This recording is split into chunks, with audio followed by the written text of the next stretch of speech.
Okay, so this is the Metal3 Community meeting. It's Wednesday, 13th of May. And as usual, we're going to start with a short introduction round. If there's anybody new joining the meeting and who want to introduce themselves, please feel free. The floor is yours now.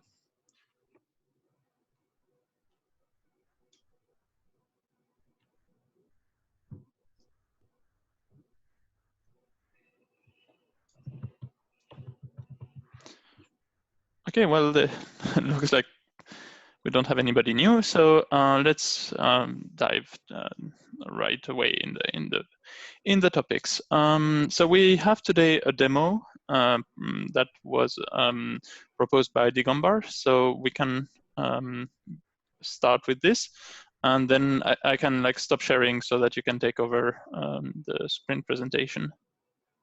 Sure. Okay.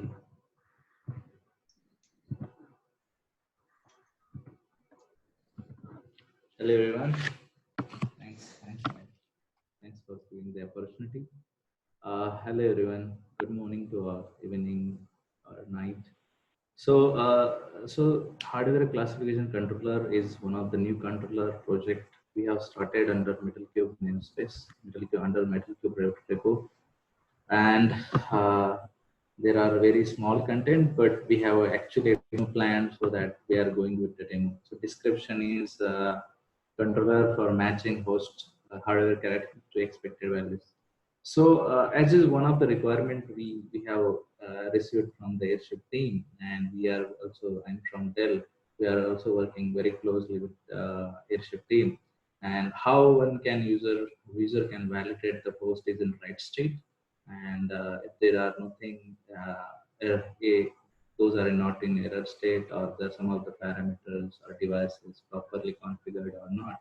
And then second, how I can classify the host based on the profile provided.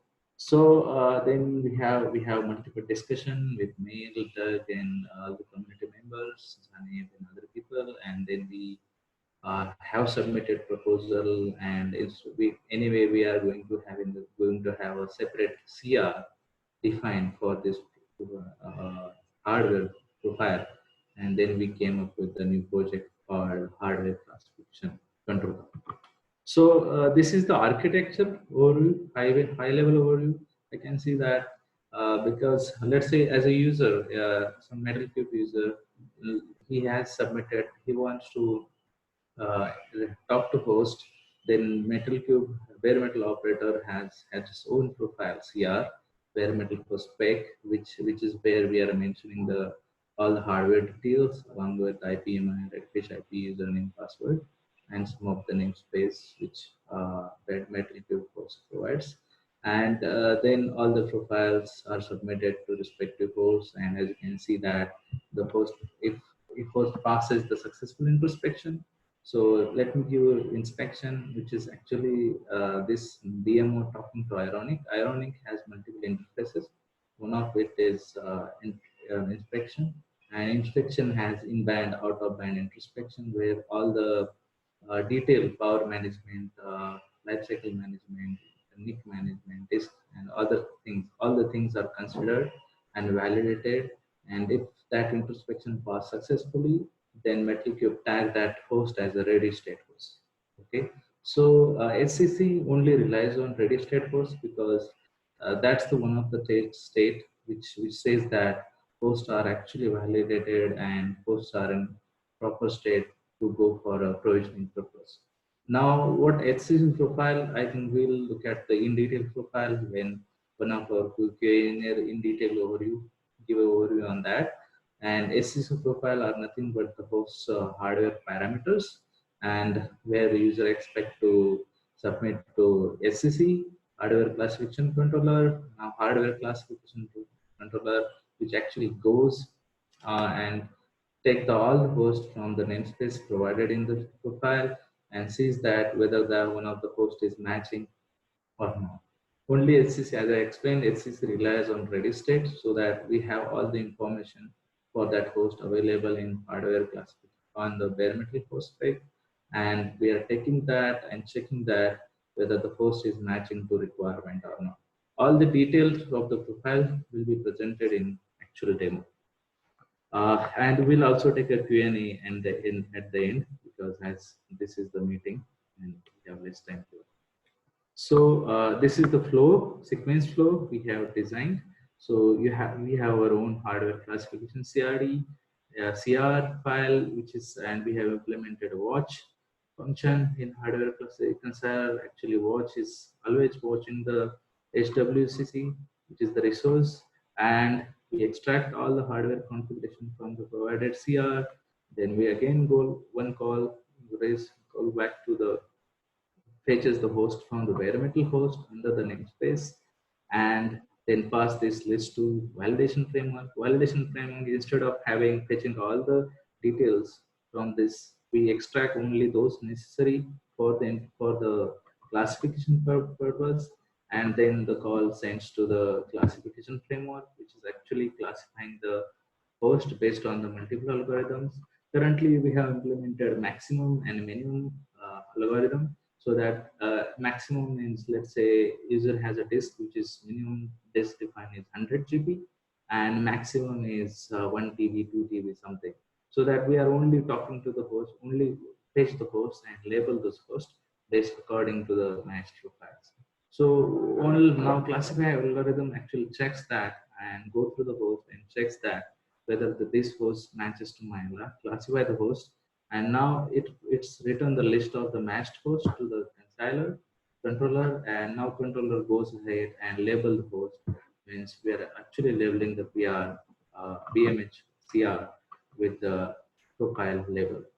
So this is the actual design and sequence diagram. So I'll ask Sumit. Sumit is one of our QA expert, and he's going to demo on installation side and actual on the demo of multiple use cases. Sumit, can you share your screen? Yeah, Digamat. Hi.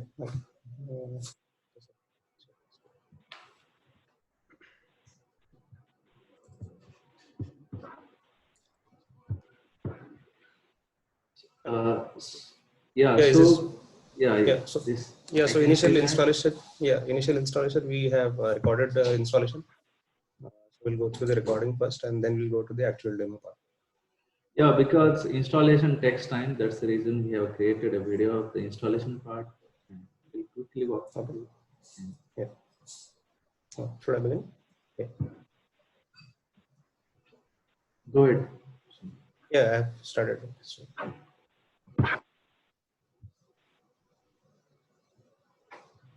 So we already have some hosts, bare metal hosts.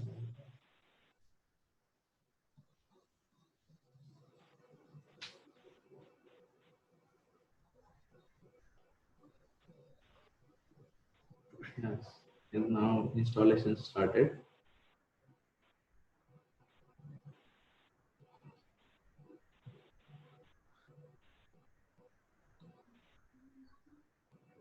So minimum requirement is setting up Go and configuring the Go path and everything properly.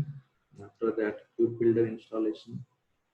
So we have configured the path of Cube Builder. Now we've created a directory called SCC, and now we have initiated using Cube Builder. We have created this CRD. As you can see that, and the attached is now CRD is getting created and got successful. Now we went ahead and we'll have to deploy it with the custom image that we are using right now. So yeah. So, now as you can see that there is hardware SCC system, which is currently we are giving it as a namespace, because going ahead we will support multiple namespaces. So hardware classification controller will have its own SCC system and namespace that we defined. Yeah, this part we can actually ignore right now, because this video was recorded with the other repo when we were working on it. Right. We'll go to the actual demo part. So where we have we are working on different repo. Yeah, correct. Okay, I'll just close this out. Okay, so we have already installed it. So we'll begin with the make run part. and I'll just run the controller.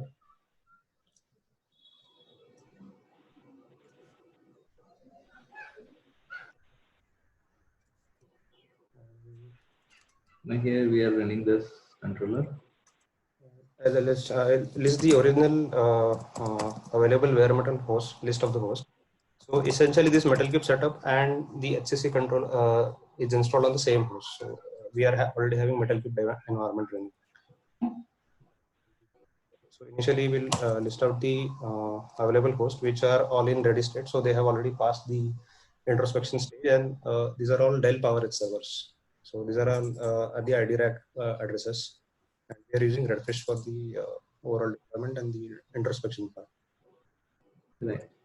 Yeah. Before we begin with, I'll just also show that there is no label as such. Now it is showing there is no label attached to this host. Yeah. So right now there is no label attached to any of the nodes. Okay.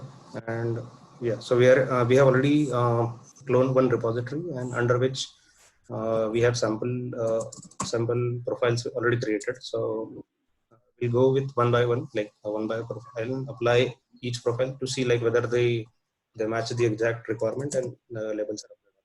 So let us begin with the first profile.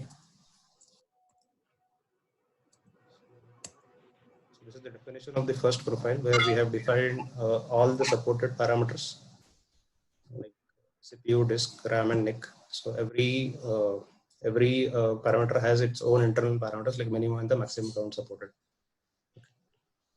And so this is the first file. And later we are using the matches. Yeah, provided label is matches. Either user can provide its own label, or we are actually generating the label. Right. Yes. So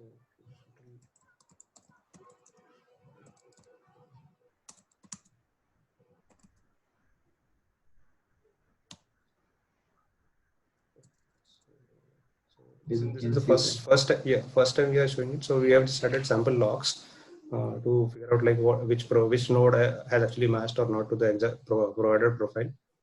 So I mean, these are the sample logs. So later on, this will be implemented in logger functionality, I guess. And, Correct. yeah, and here it will list out like what are the existing label. If there is any and nothing is there, then null is shown, and then we'll show you the actual labels which are applied. So now you see that since as per this comments, out of the available 3, it has matched only to 2 nodes, and the third one it did not match. So Node that level, yeah. So label is applied to node 49 and 53, and here it did not apply. Okay. Yeah, as you can see that node 49 and 53 is where load labels are applied. Okay. So this is the first case. We'll see the second case of node the label deletion with the same file. Okay. So what I can do is I'll modify the minimum RAM size to 200. So it will ideally match to none of the host. Once I apply it, all the existing labels will be deleted.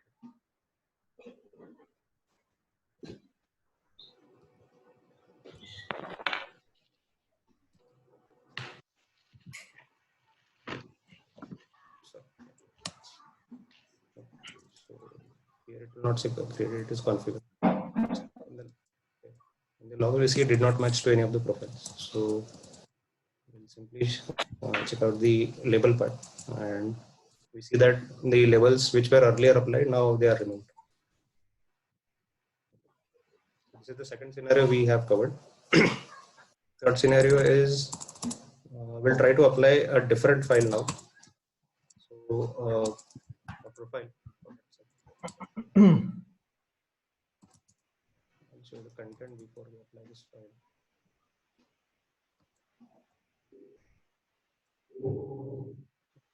So here is the content of the new profile that we are going to apply now. And in this definition, we haven't provided any label to this profile.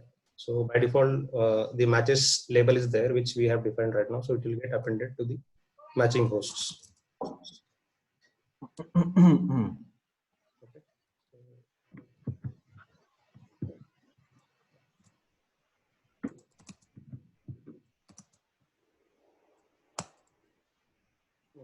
this profile got created.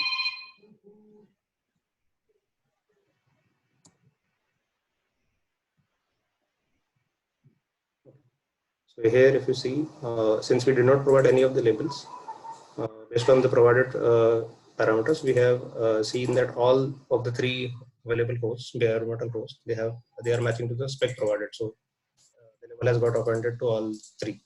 Right. Okay. So, and we have created one more profile 5. So in this profile, we have only given given only CPU parameters and not all other parameters. Okay. So let's say with minimum set of parameters, we are going to run this apply this profile.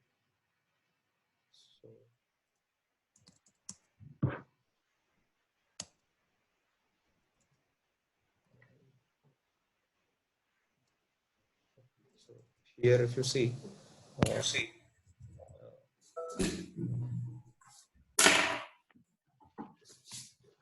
it has matched to only two profiles out of available, two hosts out of available three. Okay, not for the third one. Okay. Yeah, and yeah, so these are all positive scenarios, and we have also covered negative scenarios. I would like to that.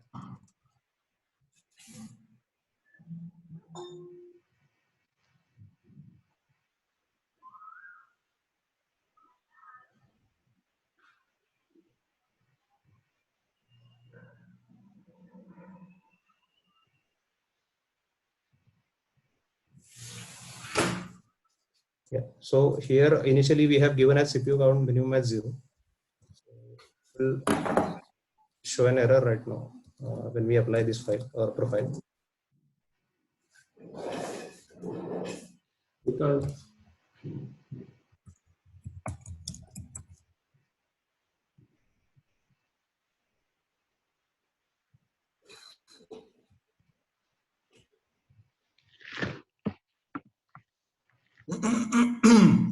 Yeah, so here if you see, I mean this profile is rejected at the beginning of the session itself. right. Yeah. Some of the validations we are checking Yeah. initially so that user will not have further problem. And one more time, we'll I mean additional log we can say.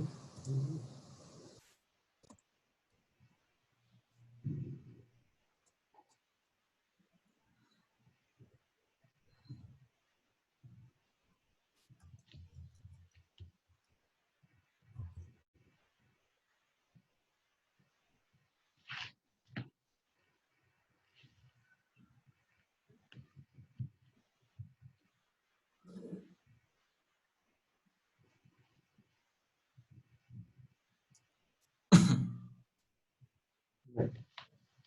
Yeah, so here if you see that we have given the error on the reconciliation side, that discount is mandatory.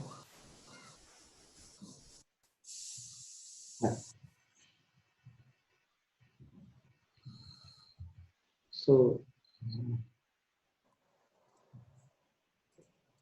currently we are making most of it because logger side something we'll have to do more, but it's still in progress. So Here we can see that those profiles or the labels are not updated because they were rejected. right. So that's it for now. I hope we have covered. Yeah. So I think that's it from our side. If you have anything to discuss or any questions, we are open for it. I got We can take it. two simple questions. One is I didn't see you, maybe I missed it, show when you delivered two profiles against this thing. Does it put two labels? What is it? Yes. Yeah, it will add two labels to it. Sumit, can you add that profile? The other question is, so I mean, you have some simple parameters to classify, right?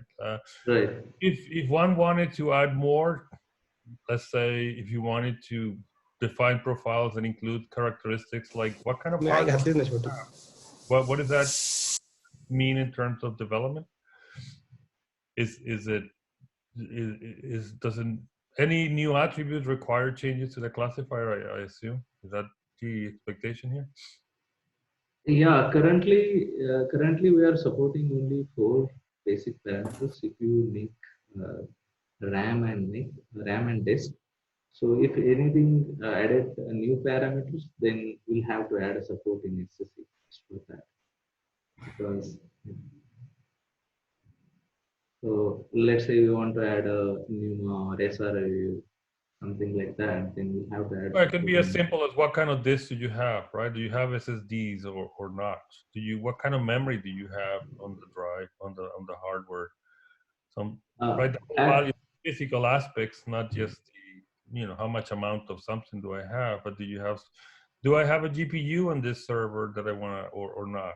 Things like that, right? Yeah, so idea, Rudolph, is we are going to add those features in the future, maybe in the next couple of minutes.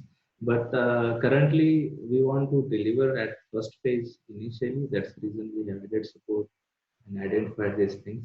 If we have to, we want to see that GPU is there or not. If someone wants to see that count of GPUs and some of these things, like you explained on the RAM side and everything, that eventually will add support as and when request comes and what is required at the edge level.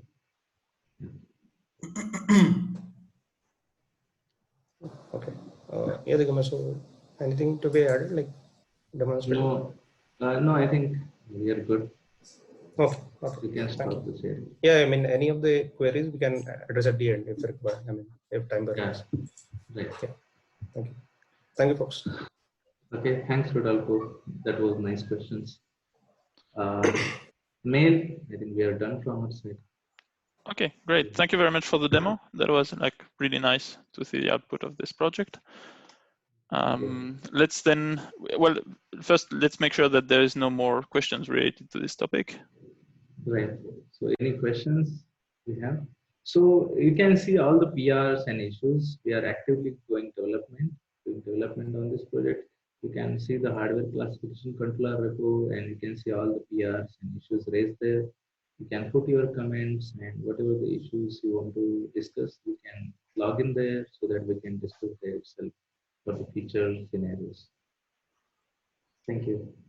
Decumber, Yes, do you have plans to add documentation to allow other users to expand the hardware easily? Yes. Or Yes. okay, We'll put one documentation, design and implementation documentation, so that user can see that and implement it. I think that would be helpful to other people so they can see how they can expand it for their own usage. Sure, Jagdeep, sure. Okay, great. Then let's move on. Over to mail. I'm stopping this. Yeah, thank you. Okay, cool. Let's move on to the next topic on the agenda, and that was from Rodolfo. So you can. So I put this as a question here before I open an issue because I wanted to find out if you guys had experienced this or is it something that we're only seeing. So we have a lab of bare metal that has about 20 plus servers that we're deploying using CAPI and Metal3. And some other airship isms, right? So what we've noticed is that sporadically, not consistently, but every so often, it seems like this ironic call from BMO gets stuck, meaning it takes 10, 15 minutes to come back. And you might run it again, and then the next time it works perfectly fine. And what happens is that when you're using the copy control plane thing, it does, at the moment, it's doing servers in sequence. So if you run into this particular delay, it adds, I don't know, 15 minutes where I don't know what's happening. I don't know who is doing what, but it happens frequently, not consistently. So it's not like I can say I'm going to run it 2 times in a row and it will happen for sure. So I was just wondering, has anybody else been experiencing this? Do we know if this is, and if so, do we know if it's an ironic issue or is there a BMO issue or what's going on here? I'm not sure. So that was a point. If you guys don't know, I'll just go ahead and open an issue in both the BMO and ironic, and hopefully somebody can figure it out. But it's a simple method. If you go to that line, it's nothing but calling an ironic API call. I don't understand why sometimes it works pretty fast and other times it takes 15 minutes. It's really weird. Just Have you been able to look at the ironic status to see what it's doing? The understanding that I get, and I haven't been experiencing this. I worked with some other guy. We don't see anything that is telling us what's happening. If you have any suggestions as to what should be captured, I can open an issue and paste the logs in there, or whatever logs we have. Yeah, I would recommend anyways to open the issue, like just go for it so that we can like track it and see what's happening there. So you should open it anyways, like at least on BMO side. Okay, so we'll open the issue and just paste a bunch of logs in there, see if anybody can more familiar with this area of the code. I suspect it must be an ironic ism, but because the BMO code is really pretty trivial in this part of the code base. Doesn't seem to make sense to be BMO, but I'll open the issue. Fine. That was the first question I had. Mail. I was hoping. Hey Rodolfo, you are using Redfish driver or any other driver? Which driver you are using? Redfish. Sumit, I think we were facing same issue, right? Because I think it's stuck in same state. There are some network level configuration we made it and then it through. For the so we should actually have for the ID rack network we should have end-to-end connection, and on the provisioning network also we should have connection without any VLANs involved. So that is one of two issues we had initially faced, and that we got rid of. But it sounds, were you having something consistent or inconsistent or periodic like this? I mean, this is very sporadic. This is not always. Okay, no, but we did not face this. Yeah, we actually initially faced issue when there were some issues related to verification of the certificate. But that option, when we provided option, the disable certificate validation, so we were able to get through. Okay. Yeah. Okay. Let me go ahead. I'll open the issue mail and we'll take it from there. Maybe yeah, that would be great. Thanks a lot. Sure, we'll put our comments as well if required. So one thing I would suggest is you can pull the Prometheus metrics, and that should like give a more quantitative idea of how often it's happening. Yeah, we're still not at the point that we're putting Prometheus on this cluster yet, so we don't have it at this point. But that's an idea. Probably go there because this is happening while we're deploying, right? We don't have anything there at this point. Right? You're just bringing up the time when we care more, that we notice it more, is when the control plane is coming up and it's in sequence, and all of a sudden one of the servers is just, we're trying to know to get up a control plane of 4 nodes, let's say, and the second node hits this. Now you have to wait 20 minutes, 15 minutes for this thing to continue. But just to make it clear, it's successful at the end. It takes a long time. Yeah, it eventually works. Yes, it eventually works. It's just, right, the whole point is to try to be somewhat deterministic in how long does it take to provision 50 nodes or whatever. We want to be able to say is within A and B, and this is completely, it's still doing pretty well, right? It's taking like an hour and 40 minutes to do like 22 servers end to end, which is good, but it's still, if you take away the 10, 15, 20 minutes that get on, and it's even better, right? Anyway, sure. If you create issue, we'll also take a look at the logs if you are having. So we can also put our comments and see that if that was reproducible at our end. Will do. Thank you. Okay. Yeah. Thank you. Great. Thank you very much. The next topic is yours too, so I guess you can just keep going. So our vendor pointed me to this CAPI proposal, and I noticed in your previous meeting you had the CAP Alpha v4 for Metal Cube, and you listed some things that were there. I was wondering, is this Is this too recent, and that's why we're not talking about it, or is this what is the impact of this in Metal Cube? You think this is an event proposal in copy? I don't know if you looked at it. Machine hooks. Yeah, well, maybe, I don't know, I can answer that question for the CAPM3 part. Maybe right now we don't see like a direct need for this feature on Metal Cube side, but it would come really handy if we want to do some kind of like steps before, like doing, for example, an upgrade of a node or whatever, like if we want to do something before like tearing it down. So we don't have a clear use case yet for this improvement proposal, but it could definitely be handy at some point. Right. Okay. So you're seeing and you're just watching and you don't have expectation, because there will be, think of it this way, right? Just say you're running Ceph clusters on your nodes and you want to ensure that before you tear the thing down, you have to do something to maintain the whatever the word is for the cluster, the pool of so you don't get introduced any. Let's say you're trying to do something, you're going to bring down a bunch of nodes at the same time. Sometimes you need to maintain the Ceph cluster itself.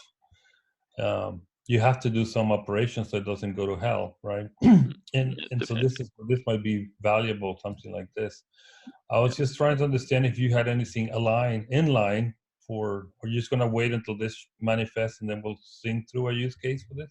Is that? Yes, most probably. Like we haven't really started working on this like stacked storage scenarios. Well, that's maybe something we can also discuss with Zane's point about the diameter. That was just an example, Mail, of one possible value of having hooks, right, into different aspects. Definitely, and we'll consider when we start needing them. Like.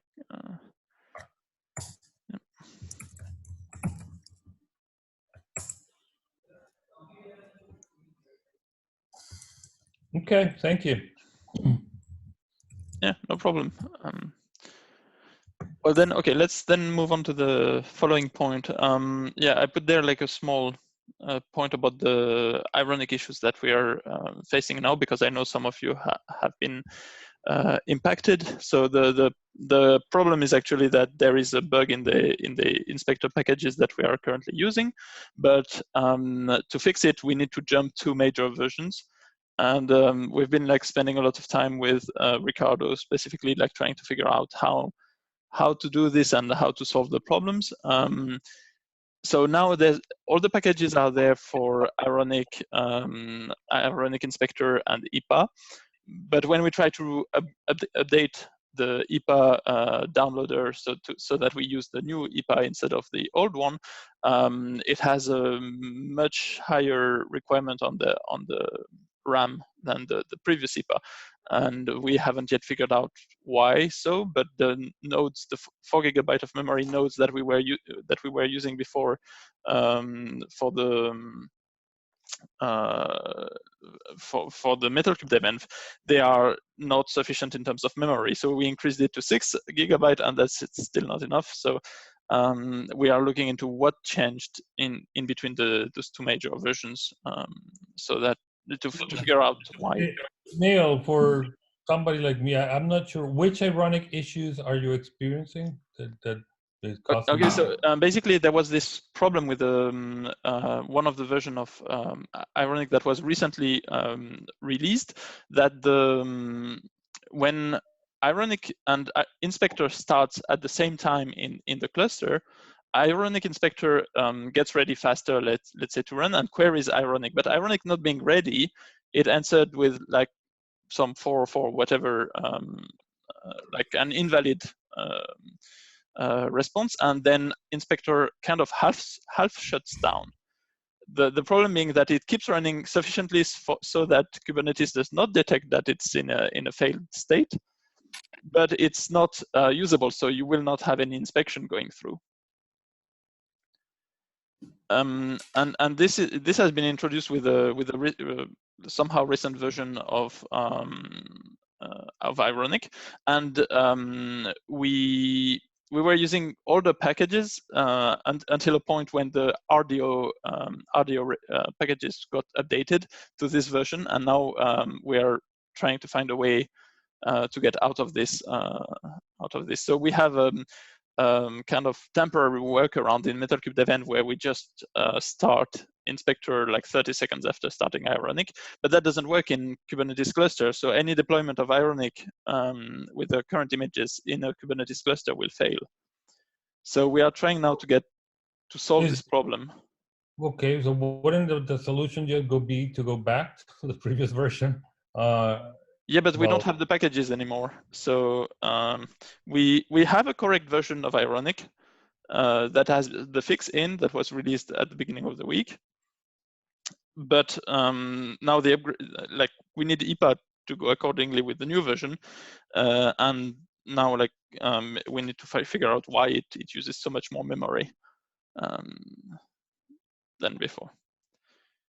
Yeah, the core issue being that we jumped 2 major versions by doing this, and we should have probably gone a bit through more carefully through, if it hasn't been for this whole CentOS 8 changes thing. Is this the Usuri version that's having these issues? Is that? We're following master, so also whatever you're putting in. Okay, yeah. master is always the latest. So it'll be Usuri, right? Yeah. But yeah, we are keeping working on this, trying to figure a way to solve this as soon as possible. It feels like you should pin to a release tag instead of the master, because I would say because OpenStack stuff on master is always going to be flaky like this at times. Yeah, it's something that is considered with this Usuri, but right now it doesn't work because of this IPA problem. Yeah. So, and special thanks for Ricardo also for putting a lot of time on that, and all the community behind Ironic, who has been responding quite efficiently with when we reported the bug.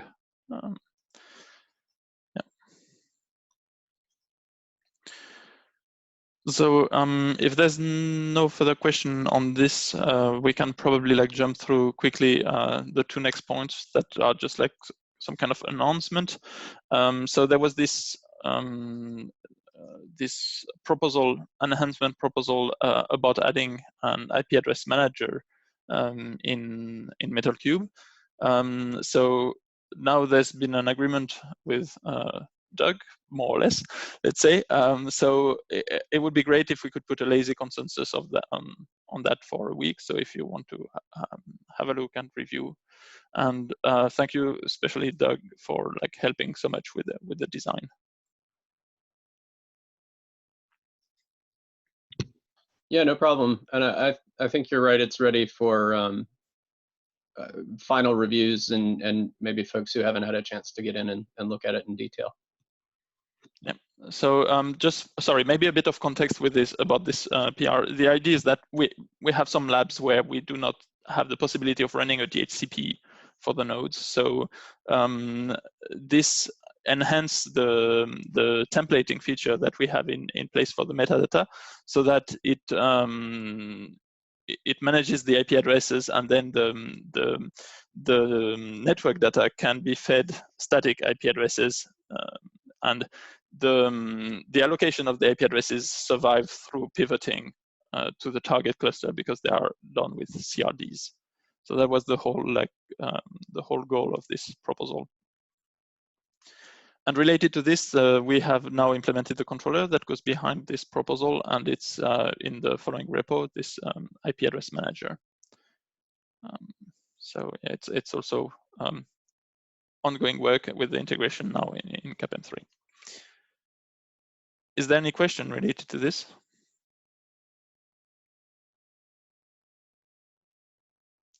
No, great. Then let's talk about bare metal operator CRDs. Zane, are you on the call? Yes, I'm here. Great. So I added the point there. I didn't know if you wanted to discuss it or not. Yeah, I think it'd be good to well, just mention that it's. I sent an email to the mailing list proposing that we split up the current single CID that we have, the bare metal host, into several parts according to the different kind of roles that we expect people or tools that are using it to be fulfilling. So I think, judging by the feedback we've had so far, I think everyone agrees that something just defining here is the BMC for a host, that should probably be a separate CID. Because right now, a lot of things would be easier if you could just go delete the bare metal host when you're done with it.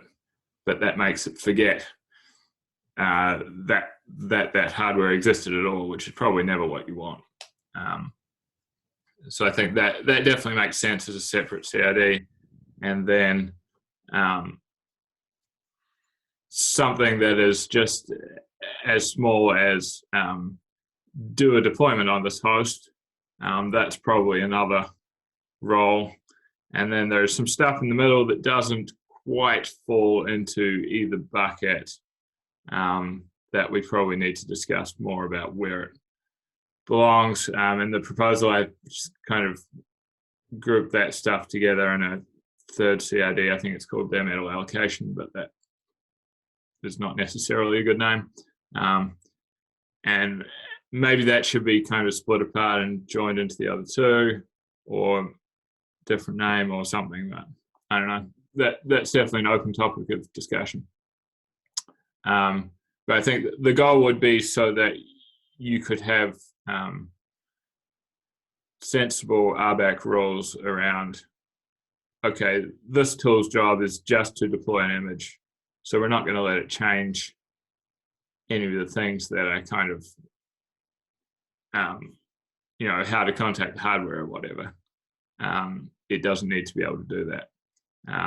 Whereas someone else's job might be to, just set up the, set up the hardware and register it in the system and, tell it what networks it's connected to and that kind of thing. So that would be more of an administrator role, and they would have access to that stuff. So that's kind of the thought behind it. So I guess the next thing to discuss maybe would be where we want to collaborate on that. We might have outgrown the mailing list already by the sounds of it. I think you suggested putting it in a Google Doc. Does that make sense to everyone, or should we talk about more on the mailing list before we go ahead and do that? Or I think the Google Docs would probably be the easiest tool for collaborating, not flooding the inboxes, and still we can see like everybody's comments and related to specific parts of the proposal. Okay, I can go ahead and do that then. Yeah. And Rodolfo, you were talking about specifically like stacked storage, and this proposal would actually bring a nice feature related to this by splitting the allocation and the deployment, because then it would allow you probably to do upgrades, for example, with node reuse, where you would land the upgraded node on the same hardware, meaning that you would be able to reuse directly the hard drive that is if you didn't wipe it out. Right. Yeah, that was a use case we used to have. I think when you're with virtual machines and have the persistent storage, so you can. There was this idea of redeploying the host and then bringing all the VMs back on the same host they were running, so that the persistent storage was still there. The VMs can pick it right up where they left.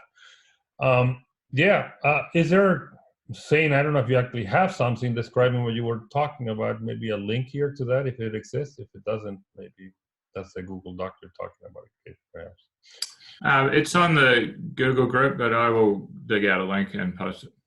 Yeah, it'll be great. Thank you. Yeah, but definitely great proposal, and looking forward to like collaborate on this. Right. Thank you, Zen. Is there any other discussion topic before we would go into triage of the issues? Like anybody wants to add something right now?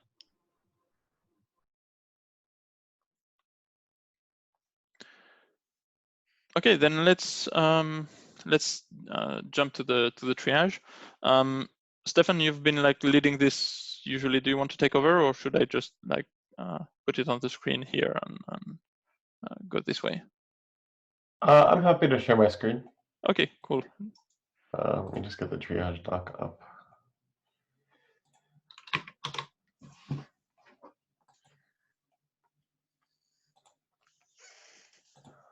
Hopefully you can see my browser. Yes. All right. Let's go to new issue triage. So there are 4. Open these new tabs.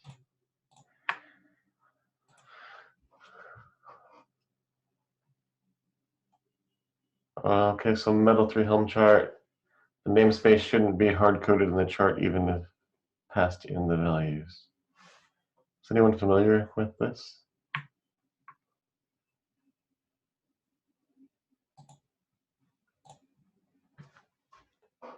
I guess that would be a no. Who is taking care of this Metal3 Helm chart repository? It sounds like a bug to me. I just want to make sure that it's something. Looks to be primarily this person. Okay, but there doesn't seem to have been a lot of commits recently. Yeah.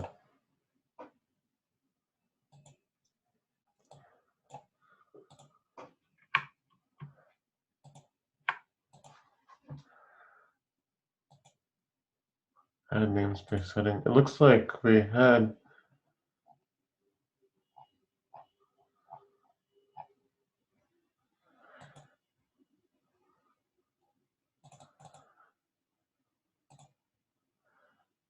It looks like the namespace is configurable to me.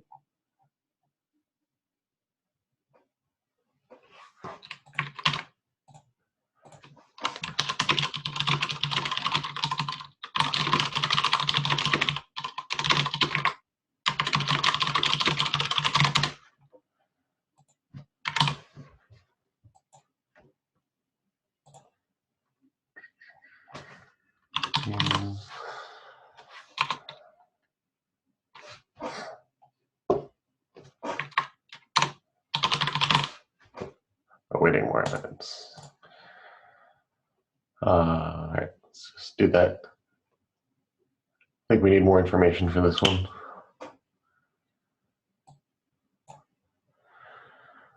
The next one is online flag results in confusing behavior. The Metal host API has a field called online for managing the power status of a host. Using online as a simple bool field with the default false can lead to confusion. Where it is possible to register and provision a host and then see it turned off immediately. Yeah, we had an issue internally where the multi-cluster manager tool that we're working on would deploy a cluster and then sync the inventory information, and it was doing that so that it could keep itself up to date as well, but it goes both directions. So it would deploy a cluster and then immediately all of the nodes would turn off. So it looked like it wasn't actually deploying correctly. That's we had a very similar, well, actually the exact opposite issue, that we had it as off and on, sorry. So when we were deprovisioning, then it was turning again immediately, and then it looked like it was still running there. Yeah, so this might be something that we roll into. I posted this, I think, either at the same time or as before Zane's thread about changing the API. So this might be something we want to just roll into that conversation. and maybe make a CRD for doing things like powering on and off and rebooting a host and that sort of thing. Maybe that's a separate API, and there's not a flag like this. Maybe this would need a bit of rethink about this reboot API. That could maybe not go through annotations anymore. Yeah. That was a shortcut, so that was never meant to be a long-term API. And I think this would all fall into the same thing. So I don't know how that means you want to classify it, Stephen. Do you think I'm not sure about the timeline for refactoring things. Do you think this is something short term we need to fix as a bug, or possibly like taking your suggestion and changing this to a pointer field? Yeah, Michael Ribnick pointed out that if we change it to a pointer field and change the default behavior, then that's still an API change. So we would still need to increase the API version.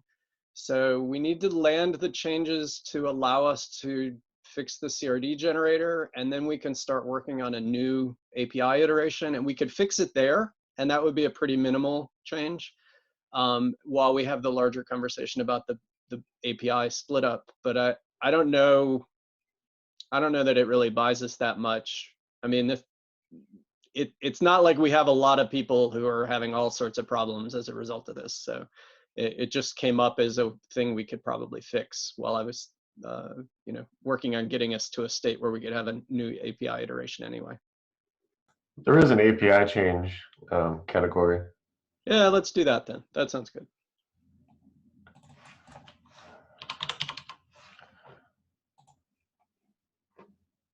Is important soon fine? It sounds like it's something we're going to do.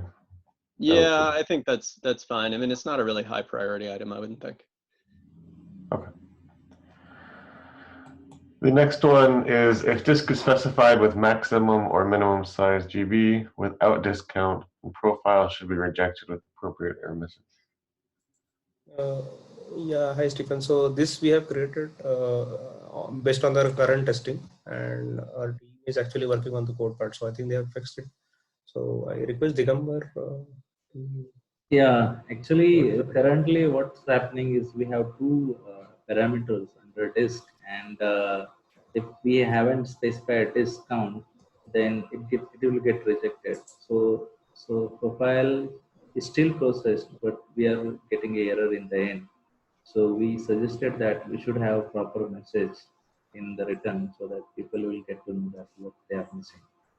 The team is working on it, and I think we'll reply to it.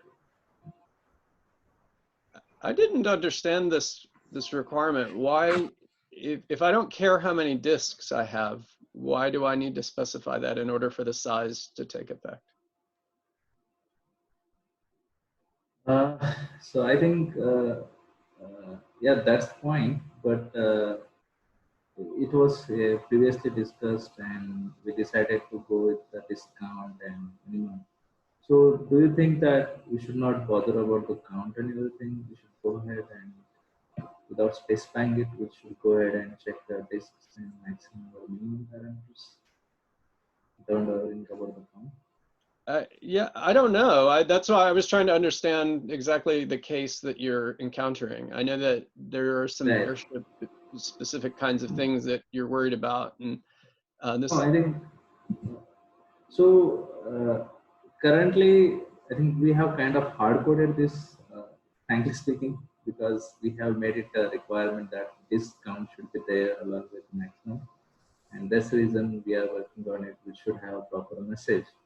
But now we discussed today and yesterday internally that we should, and we came to the conclusion that if user forgot to define the discount, we should go ahead and check the disk. But we haven't came to the conclusion on it, and that's the reason it's still open. Okay. Yeah, I mean, it may make sense to tie those two things together. I'm not sure. It wouldn't be the sort of thing I would do immediately. Like it's not immediately obvious to me why, but I don't know exactly what it is that you're doing when you're trying to classify based on those specific values. So. Okay, so maybe I'll reply to it, and then we'll discuss here itself. Conclude. Yeah, that sounds good. And I think, Stephen, probably bug is the right classification for right now. Yeah. Okay. Yeah, thank you. Reconciliation is triggered twice while applying the same profile more than once. I think I asked Neha to reply on this because this is something we are facing, that Kubernetes is triggering twice event in which we submit the profile. Neha, can you catch in Yes. So here what happens is, like, if we apply a profile first time, so it will reconcile that profile and it will watch first that profile and reconcile it. But if we change values to the profile and apply it again, so the so watcher will add it twice, like in the queue, and the reconciliation happens twice. So this is the bug, and the link which is given, the 490 issue, which is in the controller runtime. So it is already reported. But Kubernetes is saying that this is the proper thing and they have made it intentional.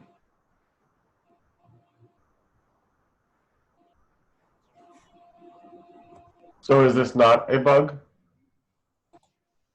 This is, we think, as a bug. This is the bug. Yeah. Okay. I'm not sure there's anything we can do about it in our code, though, right? It's the controller runtime that's triggering that. Okay. I think, yeah, so Kubernetes, yeah, controller runtime, they are doing it. Maybe you can open that link which is mentioned. Yeah. And they've closed that bug as, well, Right. stale, it looks like, but. Right. They haven't specified the proper comment on it, why they think it. Yeah, this was idle for a good amount of time, so Right. that is closed. Yeah. So it sounds like what's happening is the first time reconciliation happens on the profile, that results in changing the host when the labels are added. That then triggers reconciling that host again, which makes sense because the host has changed and you're watching the host, right? And then if you change the profile again, are you saying there that changing the profile is what triggers the host to be reconciled twice? We are not changing host. We are not changing the host, right? The profile, right? Changing profile. Well, the Changing controller profile. changes the host, right? The first reconciliation, it adds labels to the host. Right. So here is the scenario. Let me reiterate what Neha was trying to say. So let's say we created a profile and submitted a profile. Now, first time watcher called, reconciliation called, and added a label. Now we again updated the same profile and again submitted using kubectl apply. That time it again fetches the old one along with the new one. That actually reconcile, queuing up all these things, and actually that's the reason it is calling that triggering those profile twice. Okay.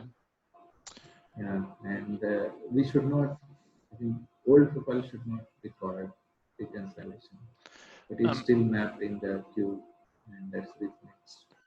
Sorry, I don't want to interrupt, but we are at time now. Oh, yeah, sorry. Yeah, I have to drop as well for another meeting. Yeah, exactly.